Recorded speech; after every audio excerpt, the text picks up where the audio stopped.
কেন অনেক জায়গায় স্যাটেলাইট সিগন্যাল রিসিভ করা যায় না, এটা নিয়ে কিন্তু অনেকে আমাকে অভিযোগ করে থাকেন যে ভাই আমাদের এলাকায় 5G চালু হয়েছে কিন্তু আমরা এখানে স্যাটেলাইট সিগন্যাল রিসিভ করতে পারছি না।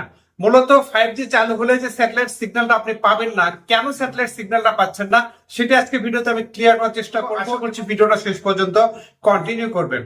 আসুন জেনে নেওয়া যাক, যখন আমরা কোনো একটা জায়গা থেকে স্যাটেলাইট ট্র্যাক করি, সেই স্যাটেলাইট ট্র্যাকিং এর ক্ষেত্রে কোনো কিছু বাধা আছে কিনা। ডেফিনেটলি অনেক কিছু বাধা রয়েছে।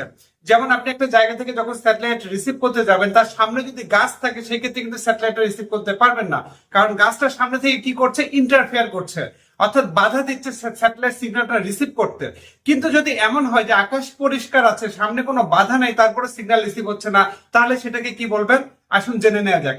হ্যাঁ, সেটাই হচ্ছে মূলত যদি সেম ব্যান্ডউইথের কোনো একটা সিগন্যাল বা কোনো একটা ফ্রিকোয়েন্সি, কোনো একটা নেটওয়ার্ক তার আশেপাশে থেকে থাকে, সেক্ষেত্রে কিন্তু আপনার সেই সিগন্যালটা রিসিভ হবে না।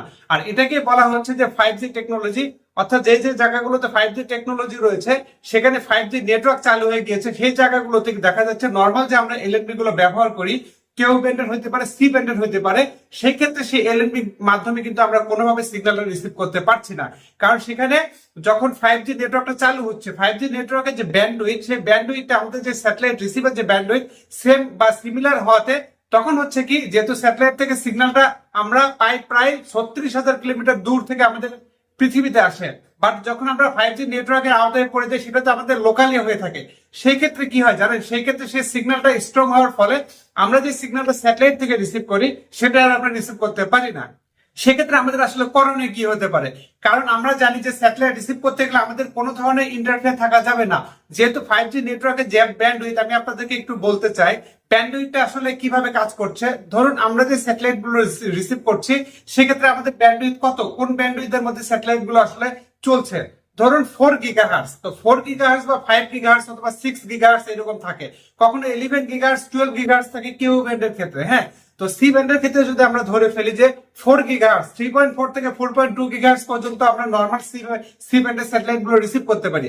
আবার বাংলাদেশ স্যাটেলাইট এক রিসিভ করতে গেলে আমাদের 4.5 থেকে 4.8 গিগাহার্টজ এর যে এলএনবি গুলো রয়েছে তার মাধ্যমে আমাদেরকে রিসিভ করতে হয়। মূলত এখানে হলো মূল বিষয়টা, সেটা হচ্ছে ধরুন 4.5 থেকে 4.8 গিগাহার্টজ পর্যন্ত।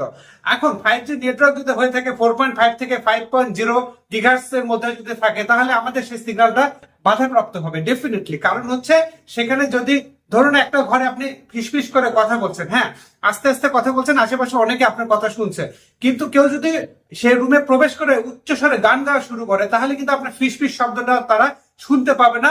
যে চিৎকার করে গান গাচ্ছে বা চিৎকার করছে তার কথাটাই কিন্তু শুনতে পাবে। এই স্যাটেলাইটের ক্ষেত্রে তেমনটাই ঘটে। আমরা যে সিগন্যালটা স্যাটেলাইটের মাধ্যমে রিসিভ করবো সেটা কিন্তু খুবই কম থাকে। আর লোকালি যেহেতু এটা হয়, অর্থাৎ আপনার আশেপাশে যে টাওয়ার গুলো থাকে, 5G নেটওয়ার্ক চালু হয়ে যায়, সেই জায়গাগুলোতে স্ট্রং কভারেজ থাকে, তখন মূলত আমাদের যে স্যাটেলাইট সিগন্যালটা সেটা আর আমরা রিসিভ করতে পারি না নর্মাল এলএনবি এর মাধ্যমে। আমি কি বুঝাতে পেরেছি? এখন আসলে যে যদি এমনটা হয়ে থাকে সেক্ষেত্রে সমাধান কি আছে। সমস্যা যেহেতু আছে, সমাধানও আছে। আপনারা যদি এই সমস্যার সমাধান জানতে চান তাহলে এই ভিডিওর কমেন্টে জানাবেন, আমি ইনশাল্লাহ নেক্সট ভিডিওতে সেটা নিয়ে আলোচনা করব। আজকে আলোচনা করার চেষ্টা করেছি যে আমাদের সিগন্যালটা কেন ব্যাহত হচ্ছে, কারণ এখানে স্ট্রং নেটওয়ার্ক থাকার ফলে আমরা সেই উইক সিগন্যালটা রিসিভ করতে পারছি না। আবার দেখা যায় যখন স্ট্রং নেটওয়ার্কটা থাকে না কোনো এলাকায়, তখন কিন্তু ওইটা উইক সিগন্যাল হিসেবে থাকে না, কারণ সেটা আমরা প্রপারলি রিসিভ করতে পারি। ওই যে বললাম, একটা ঘরের ভিতরে ফিস ফিস করে কেউ কথা বললে সেটা যদি অন্য কেউ না থেকে শোনা যাবে, বাট কেউ সে চিল্লাচিল্লি করলে আর সেটা শোনা যাবে না। বিষয়টা হচ্ছে এমনই। তারপর আপনাদেরকে বলছি, যদি আপনারা নেক্সট ভিডিও চান যে এর সমাধান কি, অবশ্যই সেটা এই ভিডিওর কমেন্টে জানাবেন, ইনশাআল্লাহ আমি সেই সম্পর্কিত ভিডিও তৈরি করব। তো যেহেতু স্যাটেলাইট নিয়ে দীর্ঘদিন থেকে কাজ করছি, আপনারা বিভিন্ন সময় বিভিন্ন রকম কমেন্ট করে থাকেন, আপনাদের কি ডিমান্ড রয়েছে ভিডিওর কমেন্টে সেটা জানাবেন ইনশাআল্লাহ। আজকে ভিডিওটি কেমন লেগেছে সেটা জানাতে ভুলবেন না। অবশ্যই ভালো লাগলে বেশি বেশি লাইক কমেন্ট শেয়ার করে পাশে থাকুন। আল্লাহ হাফেজ।